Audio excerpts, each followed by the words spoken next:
कभी जब हमारा बुरा समय चल रहा होता है, तब हमारे पास ऐसा बहुत कुछ कहने को होता है जो हम भगवान से कहना चाहते हैं।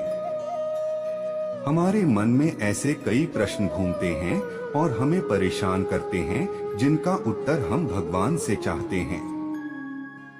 सरल शब्दों में कहा जाए तो हम भगवान से अपने मन की बात कहना चाहते हैं।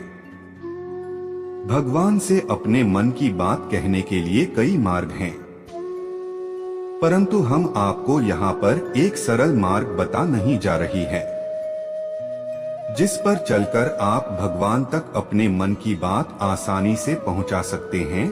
और यदि आपकी प्रार्थना स्वीकार हुई तो भगवान आपकी मनोकामना अवश्य पूरी करेंगे। इसी प्रस्तुति में हम जानेंगे कि प्रार्थना में कितना बल है और कैसे परमात्मा तक आपकी प्रार्थना पहुंचती है। बार दुर्भाग्य और परिस्थितियां जीवन को इतना दुखी बना देती हैं कि व्यक्ति अपने को एकदम असहाय और निर्भय पाता है। परंतु हमें यह सोचना चाहिए कि हम अपने जीवन को बनाने के लिए हर प्रकार से स्वतंत्र, समर्थ और अपने भाग्य विधाता हैं, क्योंकि परम पुरुष परमात्मा सदैव हमारे साथ हैं और हमारी सच्ची शुभचिंतक तथा कल्याणकर हैं।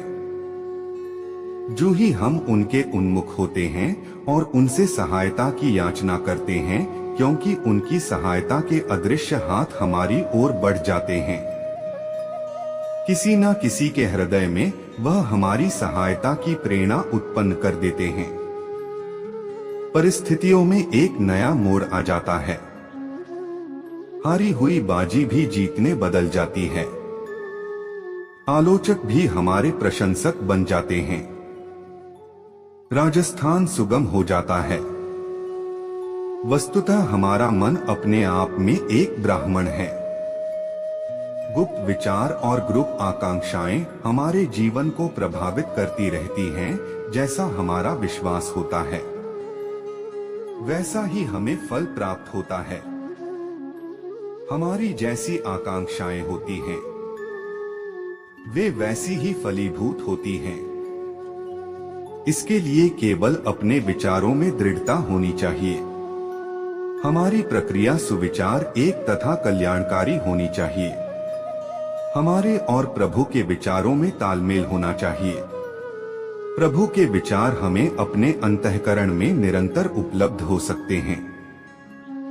प्रभु से प्रार्थना के क्षणों में जब हमारा मन एकाग्र होता है और हम अपनी समस्याएं उनके सामने रखकर याचना करते हैं, तो हमें समाधान तुरंत मिल जाता है। सच्चे हृदय से की गई प्रार्थना तुरंत सुनी जाती है। यदि हमारी आकांक्षा हमारे लिए हितकर है तो उसकी प्राप्ति का द्वार खुल जाता है।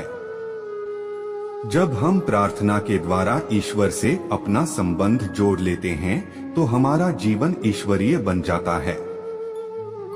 जगत संबंधी जीवन जगत व्यवहार के लिए ठीक है, परंतु ईश्वर के द्वार में प्रवेश करने के लिए ईश्वर से संबंध जोड़ना अत्यंत आवश्यक है।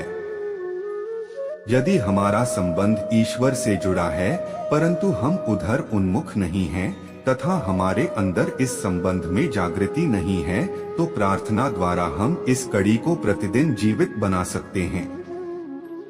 प्रार्थना हमारी आत्मा की गहराइयों में गूंजती है और हमारे हृदय की ऊंचाइयों को गुंजा देती है। प्रार्थना से हमारा मानसिक ब्राह्मण दिल टूटता है। मनुष्य का जीवन पूर्ण होते हुए भी अपूर्ण है। इस अपूर्णता को प्रार्थना द्वारा पूर्णता में बदला जा सकता है। कोई व्यक्ति भौतिक अभाव के कारण अपने को अपूर्ण मानता है, तो कोई आध्यात्मिकता की पराकाष्ठा पर न पहुंच पाने से अपने को अपूर्ण समझता है। इन दोनों आवश्यकता की पूर्ति प्रार्थना द्वारा संभव है।